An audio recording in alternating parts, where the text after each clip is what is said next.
Hello my dear students, आज के इस वीडियो के अंदर बेटा अपन एक नया चैप्टर लेके आए हैं जिसके अंदर बोर्ड के अंदर आए हुए प्रीवियस क्वेश्चन जो होंगे वो कंप्लीटली डिस्कस करेंगे।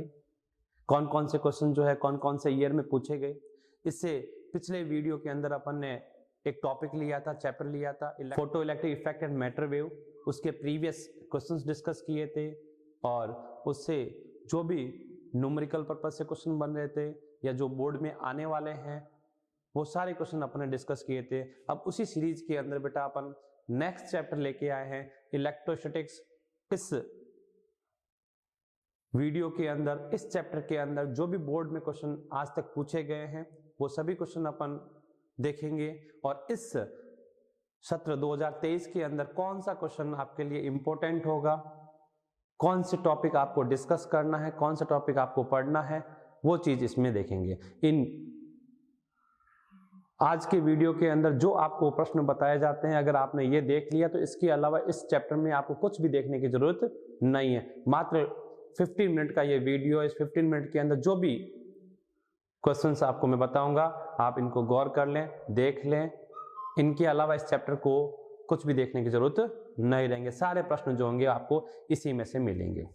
तो सबसे पहले बात करता हूं इस चैप्टर की इंपॉर्टेंस कि इसमें से कितने मार्क्स के और कितने क्वेश्चन जो है आपसे बोर्ड के अंदर पूछे जाएंगे। बेटा सबसे इंपॉर्टेंट बात ये, तो बेटा इस चैप्टर का जो वेटेज है वो 4 मार्क्स का है और इस चैप्टर में से केवल मात्र 2 क्वेश्चन जो होंगे वो आपसे पूछे जाएंगे। बेटा इस साल के ब्लूप्रिंट के अकॉर्डिंग, बेटा एक क्वेश्चन जो होगा आपका ऑब्जेक्टिव क्वेश्चन होगा इसमें, और दूसरा जो होगा वो एक दीर्घ उत्तरीय लॉन्ग क्वेश्चन होगा। बट लॉन्ग क्वेश्चन में बेटा ध्यान रखना इसके भी 2 पार्ट्स होंगे। 2 पार्ट्स, एक पार्ट जो आएगा वो नॉलेजेबल आएगा, मतलब ज्ञान के ऊपर आधारित आएगा। दूसरा अवबोध, मतलब अंडरस्टैंडिंग के बेस पर क्वेश्चन पूछा जाएगा। ऑब्जेक्टिव क्वेश्चन 1 मार्क्स का है। लॉन्ग क्वेश्चन के अंदर 2 पार्ट मिलेंगे। 2 पार्ट में से एक जो नॉलेज के बेस पे होगा वो 1 मार्क्स का होगा, जबकि दूसरा अंडरस्टैंडिंग पे बेस होगा वो आपको मिलेगा 2 मार्क्स का। अंडरस्टैंडिंग के बेस पर है, इट मींस ये जो होगा वो सिंपल सा डेरिवेशन होगा, कोई ना कोई डेरिवेशन होगा। ये डेरिवेशन या तो आपको गाउसेस लॉ से मिलेगा या फिर आपको मिलेगा बेटा इलेक्ट्रिक डाइपोल से, वैद्युत द्विध्रुव से। तो बेटा ध्यान रखना ये जो 3 मार्क्स का क्वेश्चन है बेटा, ये 3 मार्क्स के क्वेश्चन ये हमेशा ही फिक्स है बेटा। या तो आपको गाउस लॉ से पूछा जाएगा या फिर आपको इलेक्ट्रिक डाइपोल से पूछा जाएगा। ठीक है, इस चैप्टर के अंदर आप चाहो दोनों टॉपिक को कवर करो या इन दोनों में से अगर एक भी टॉपिक आपने अच्छे से कर लिया, मतलब गाउस लॉ को भी अगर कंप्लीटली कवर कर लिया है तो आप डाइपोल नहीं पढ़ेंगे तो अभी कोई दिक्कत नहीं। और अगर डाइपोल प्रॉपर्ली कर लिया है तो आप गाउस लॉ नहीं देखेंगे तो अभी चलेगा, क्योंकि ये जो क्वेश्चन है वो और में आने के चांसेस रहते हैं। तो इन दोनों में से अगर एक टॉपिक आपने कवर कर रखा है तो 3 मार्क्स ये, 1 मार्क्स ये, 4 मार्क्स आपके कंप्लीट होंगे। ये जो क्वेश्चन होगा ऑब्जेक्टिव, ये इसमें से बेटा कहीं से भी आ सकता है। इसके लिए बेटा मैं लगभग 40 क्वेश्चन जो होंगे शॉर्ट क्वेश्चन वो आपको पीडीएफ इसके साथ अपलोड करूंगा बेटा, वो आप देख लें और उसके जितने भी क्वेश्चन है उनको चेकआउट करें कि आपसे कवर होते हैं या नहीं होते हैं, जिसको अपन सॉल्व करेंगे नेक्स्ट वीडियो में, जहां पर इस पूरे चैप्टर को पॉइंट टू पॉइंट डिस्कस करेंगे। तो नेक्स्ट अपन आते हैं बेटा क्वेश्चंस पे कि कौन कौन से क्वेश्चंस कौन कौन से ईयर में पूछे गए थे और कौन से टॉपिक में से इंपॉर्टेंस क्या है। वो पहला पॉइंट जो है जैसे क्वांटीकरण, क्वांटिनाइजेशन ऑफ चार्ज, आवेश का क्वांटीकरण, इसमें से बेटा कई बार क्वेश्चन आया है।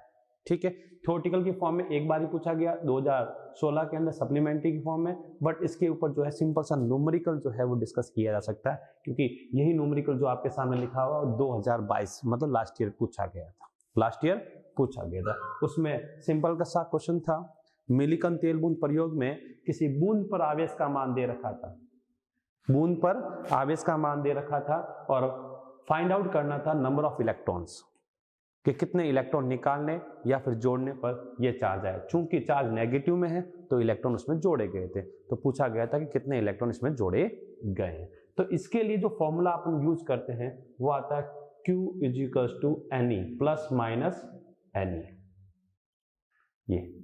ये फॉर्मूला, इस फॉर्मूले पे बेस्ड बेटा क्वेश्चन पूछे जाते हैं। तो यहाँ पर Q और E आपके लिए नोन था और N आपको आइडेंटिफाई करना था, ज्ञात करना था। सॉल्व करोगे आंसर आएगा बेटा। इसी के अंदर दूसरी वैरायटी भी पूछी जाती है बेटा, कई बार पूछा गया है, जैसे आपसे पूछ लिया जाता है एक कूलम चार्ज के लिए, एक कूलम आवेश के लिए कितने इलेक्ट्रॉन निकालने या जोड़ने होंगे, निकालने या जोड़ने होंगे। ये एक कूलम के लिए पूछ सकता है कि किसी भी वस्तु को एक कूलम आवेश देना है तो उसमें से कितने इलेक्ट्रॉन निकाले या जोड़े जा सकते हैं। ऐसा क्वेश्चन आपसे डिस्कस किया जा सकता है। या फिर आपसे यह भी पूछा जा सकता है, एक मिली लिख सकता है, एक माइक्रो लिख सकता है, ठीक है। तो ये क्वेश्चन जो है आपको आने चाहिए। दूसरी बात, कौन सा चार्ज पॉसिबल है या नहीं है, तो n equals to q by e, n equals to q by e. अगर आपको चार्ज देकर ये पूछा जाता है ऑब्जेक्टिव के अंदर निम्न में से दिया गया आवेश संभव है, तो आपको क्यू बाई ई करना, और अगर n का मान इंटीग्रल फॉर्म में आता है तो वो चार्ज पॉसिबल है, वरना पॉसिबल नहीं है। तो क्वांटाइजेशन के ऊपर बेटा थ्योरेटिकल के अंदर नहीं पूछा जाता है, जनरल एक न्यूमेरिकल बनता है, पिछली साल आ चुका है, तो इस बार आने के चांसेस कम है बेटा। नेक्स्ट देखिए, इसी से नेक्स्ट जो टॉपिक आता है कूलम्स लॉ का आता है। कूलम्स लॉ में जनरली क्वेश्चंस, कूलम का नियम बेसिक क्वेश्चन है, नहीं पूछा जाता है, पर उसके अंदर जो इसी के अंदर जो कुछ टर्म्स यूज होती है बेटा, उनके बारे में कई बार ऑब्जेक्टिव के अंदर या 1 मार्क्स का क्वेश्चन पूछा गया है। जैसे यहाँ पर आपने देखा होगा निर्वात की वैद्युतशीलता, परमिटिविटी ऑफ फ्री स्पेस बेटा, एप्सिलॉन नॉट, इस एप्सिलॉन नॉट की यूनिट भी पूछी जाती है, डायमेंशन पूछी जाती है, या इसकी वैल्यू पूछी जाती है। अब ये वैल्यूज जो है, या जो इनमें से कोई भी वैल्यू जो है, जैसे 2006 में पूछा गया, 9 में पूछा, 10 में पूछा, 16 सप्लीमेंट्री में पूछा, 17 में पूछा, 20 की सप्लीमेंट्री में पूछा बेटा, तो ये भी आपके लिए इंपॉर्टेंट है। एप्सिलॉन नॉट की डायमेंशन आपसे पूछ सकता है 1 मार्क्स के अंदर, या इसकी वैल्यू पूछ सकता है। अब इसी से रिलेटेड जो आता है वो आता है बेटा तुम्हारा, वो आता है तुम्हारे पास माध्यम का परावर्तनांक, जो 2020 के अंदर आया था। माध्यम के परावर्तनांक को परिभाषित कीजिए, या फिर किसी भी पदार्थ के लिए परावर्तनांक का मान पूछा जा सकता है। जैसे पूछा गया था 2010 के अंदर कि कॉपर का परावर्तनांक होता है, कॉपर दे सकता है, कॉपर की जगह लिख सकता है धातु का परावर्तनांक होता है, पानी का परावर्तनांक होता है, मिश्र धातु का परावर्तनांक होता है। तो ये 1 मार्क्स के जो क्वेश्चन है वो बनते हैं और आपसे डिस्कस किए जा सकते हैं, आपसे पूछे जा सकते हैं बोर्ड के अंदर बेटा। तो ध्यान रखना, कॉपर धातु है तो धातु के, मिश्र धातु के, या कोई चालक के, तो सभी के लिए इनकी वैल्यू जो होती है वो इनफाइनाइट होती है, अनंत होती है, जो अपन अगले वीडियो के अंदर डिस्कस करेंगे। यहाँ एक चीज और भी ध्यान रखना, माध्यम का परावर्तनांक जो एप्सिलॉन आर होता है बेटा, वो भी पूछा जा सकता है कि यूनिट एंड डायमेंशन क्या है।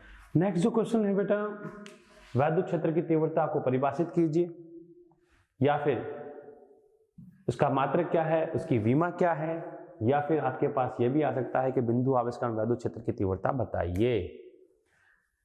2003-2021 में ये प्रश्न आ चुके हैं, तो आपको इनका भी नॉलेज होना चाहिए, ये भी पूछे जा सकते हैं 1 नंबर के अंदर बेटा। मेजर क्वेश्चन में नहीं आएंगे, लॉन्ग क्वेश्चन में नहीं आएगा, शॉर्ट 1 नंबर का क्वेश्चन जो होगा उसमें आपको देखने को मिल सकते हैं। अगला जो टॉपिक है, अगला जो प्रश्न है इलेक्ट्रिक फील्ड लाइंस पर है बेटा, वैद्युत बल रेखाओं पर है। अब वैद्युत बल रेखाओं के अंदर एक समय हुआ करता था जब पूछते थे वैद्युत बल रेखा किसे कहते हैं, परिभाषित कीजिए, उसके 4 गुण लिखिए, 5 गुण लिखिए बेटा। वो समय गया। आज की तारीख में बेटा इससे रिलेटेड सिंपल से क्वेश्चन पूछे जाते हैं। क्या पूछते हैं? 2 बल रेखाएं एक दूसरे को नहीं काटती है, क्यों? इलेक्ट्रिक फील्ड लाइन चालक के भीतर प्रवेश नहीं करती है, क्यों? वैद्युत बल रेखाएं चालक सतह के लंबवत होती है, क्यों? या वैद्युत बल रेखा के किसी बिंदु पर खींची गई स्पर्श रेखा दर्शाती है। तो डिफरेंट टाइप्स के क्वेश्चंस बनते हैं बेटा। तो इलेक्ट्रिक फील्ड लाइंस की प्रॉपर्टीज आपको पता होनी चाहिए। मेन 4 पॉइंट या 5 पॉइंट ही है, वो आप लोगों को पता होना चाहिए। और नो डाउट इस पे 2 गुण पूछे गए थे, 6 में और 13 में, ठीक है। तो 1 मार्क्स के क्वेश्चन यहां पर भी बनते हैं। इलेक्ट्रिक फ्लक्स इलेक्ट्रिक फ्लक्स को परिभाषित कीजिए। ये सवाल बहुत ही आता था पहले, बहुत मतलब बहुत। आज 1 मार्क्स में आता है, पहले 1.5 एंड 2 मार्क्स का मिलता था। देखें 2003 में आया, 2008 में आया, 12 में आया, 14 की सप्लीमेंट्री में, 19 की सप्लीमेंट्री में, 20 की सप्लीमेंट्री में। और बता दो बेटा पिछली बार भी आया है, 22 के अंदर भी आया क्या सर? कहाँ? अरे आया। क्या पूछा था? इसकी डायमेंशन पूछी थी बेटा, ऑब्जेक्टिव क्वेश्चन के अंदर पूछा गया था बेटा, विद्युत फ्लक्स की डायमेंशन बेटा 2022 के अंदर सवाल आया है ये। तो इलेक्ट्रिक फ्लक्स डेफिनेशन क्या है, उसकी डायमेंशन क्या है, उसका फॉर्मूला क्या है, वो भी आपसे 1 मार्क्स के अंदर पूछा जा सकता है।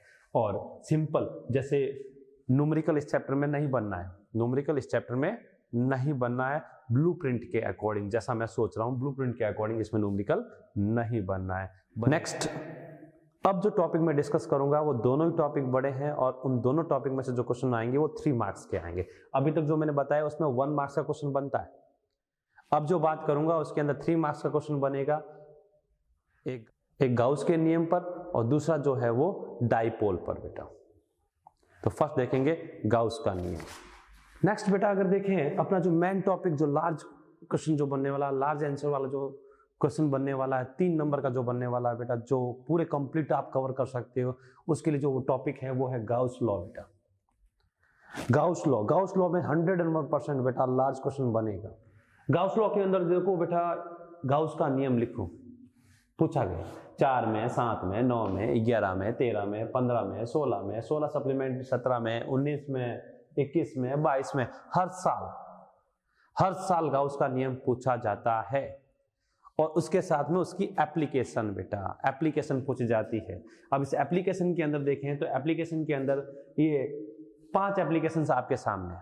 इन 5 एप्लीकेशन में देखा जाए बेटा, इनफाइनाइट लेंथ का, अनंत लंबाई का, आवेशित तार के कारण विद्युत क्षेत्र की तीव्रता, ये पूछा गया 2003 में, 4 में, 14 में, सॉरी 3 में, 6 में और 14 में। यही देखें आवेशित गोलीय कोष, चाहे चालक हो चाहे कुचालक हो, गोलीय कोष कह दिया, गोलीय कोष पूछा गया बेटा 4 में, 5 में, 12 की सप्लीमेंट्री में, 16 में, 19 में। यही देखें कुचालक गोला, आवेशित कुचालक गोला, ये पूछा गया बेटा 18 में। ये कम पूछा जाता है बेटा, कम पूछा जाता है, टिपिकल होता है, इसलिए राजस्थान बोर्ड टिपिकल सवाल नहीं पूछती, इजी सवाल पूछती, हर बच्चा अटेंड कर सके बेटा। आवेशित चालक पट्टी का, ये भी पूछी जाती है बेटा, 8 और 21 में पूछा गया। और 22 के अंदर पूछा बेटा कुचालक परत, 22 के अंदर। बाकी तो है 9 में, 11 में, 13 में, 16 में, सॉरी 15 में, 19 में। तो ये तो गाउस लॉ के साथ साथ में इसका एक एप्लीकेशन पूछा जाता है, ये 1 मार्क्स का बनाता है और इसको बनाता है 2 मार्क्स का। 1 और 2 3 नंबर का ये क्वेश्चन बनता है।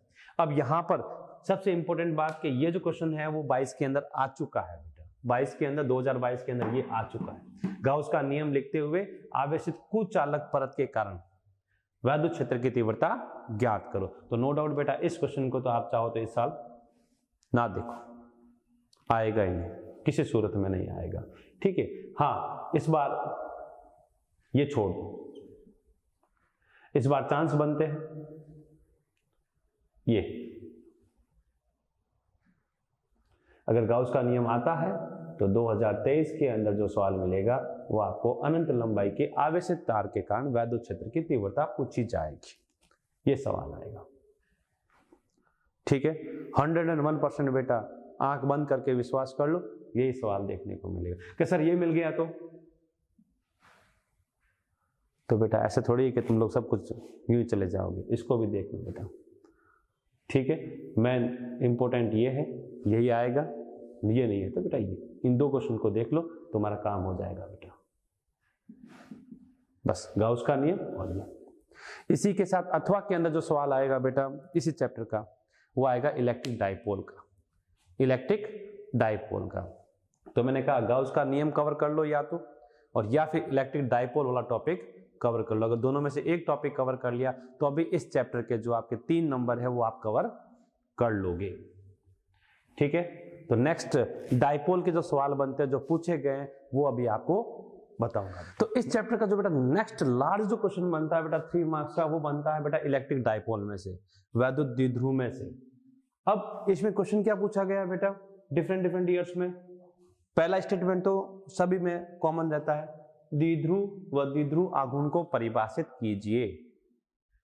और उसके साथ में जो क्वेश्चन जुड़ाएगा वो ये, अक्ष पर वैद्युत क्षेत्र की तीव्रता ज्ञात करो, निरक्ष पर वैद्युत क्षेत्र की तीव्रता ज्ञात करो, या फिर यह भी पूछ सकता है समरूप वैद्युत क्षेत्र के अंदर द्विध्रुव को θ1 से θ2 तक घुमाने में किया गया कार्य ज्ञात करो, या समरूप वैद्युत क्षेत्र में द्विध्रुव पर लगने वाले बल और बल आघूर्ण की गणना कीजिए बेटा। तो डिफरेंट वैरायटीज के क्वेश्चन बनेगा, कॉमन ये रहेगा, इसके साथ में अलग अलग पॉइंट्स ऐड किए जा सकते हैं। ये 1 मार्क्स का, तो इनमें से जो भी प्रश्न आएगा वो 2 मार्क्स का इंक्लूडेड होगा। अब यहाँ देखो, ये जो क्वेश्चन है वो पूछा गया बेटा 4 में, 7 में, 9 में, 10 में, 11 में, 16 में, 19 में, 20 सप्लीमेंट्री में और 21 में। मतलब बेटा 22 में नहीं पूछा गया है, तो आएगा 100% आएगा बेटा, 100% लिख लो, ये आएगा। अब इसके साथ क्या आएगा बेटा वो देखो, इसके साथ अगर कंपेयर करें तो वैद्युत क्षेत्र की तीव्रता अक्ष पर 4 में, 22 में, 14 में, 20 में, 21 में पूछी गई बेटा, 22 में नहीं आई तो 23 में आएगी, तो इसके साथ में ये आएगा बेटा 100%। ये दोनों मिल गए और ये आपके 3 नंबर का सवाल पक्का, पक्का बोल दिया मतलब पक्का, ये याद कर लेना बेटा, 3 नंबर का सवाल पक्का, यही आपको देखने को मिलेगा 1 और ये 2 मार्क्स का। गांठ बांध लो बेटा, ये सवाल आएगा, ठीक है। जबकि निरक्ष का देखें तो निरक्ष का बेटा 10 में, 15 में, 15 सप्लीमेंट्री में, 18 में पूछा गया। क्या सर ये नहीं आ सकता है क्या? अब ऐसे तो बेटा बुक लंबी चौड़ी है, कहीं से भी कोई भी सवाल आ सकता है, पर जो आने के चांसेस बनते हैं बेटा वो इस क्वेश्चन के हैं। निरक्ष में देख लें, या फिर समरूप वैद्युत क्षेत्र को θ1 से θ2 घुमाने में किया गया कार्य बेटा, ये आपको 7 में, 11 में पूछा गया। जनरली इन पे न्यूमेरिकल पूछे जाते थे, बट समरूप वैद्युत क्षेत्र पे लगने वाला बल आघूर्ण केवल लास्ट ईयर पूछा गया बेटा 22 के अंदर, 22 के अंदर जो है ये क्वेश्चन पूछा गया बेटा। तो ये आपका चैप्टर इलेक्ट्रोस्टैटिक दिखने में बहुत बड़ा चैप्टर है, एक महीना टीचर इसको कवर करने में लगा लेते हैं, पर मेजर जो पॉइंट है वो केवल 2 पॉइंट है, एक गाउस लॉ और इट्स एप्लीकेशन, और दूसरी जो है इलेक्ट्रिक डाइपोल। ये 2 पॉइंट है, इन 2 पॉइंट में से सवाल बनेंगे 3-3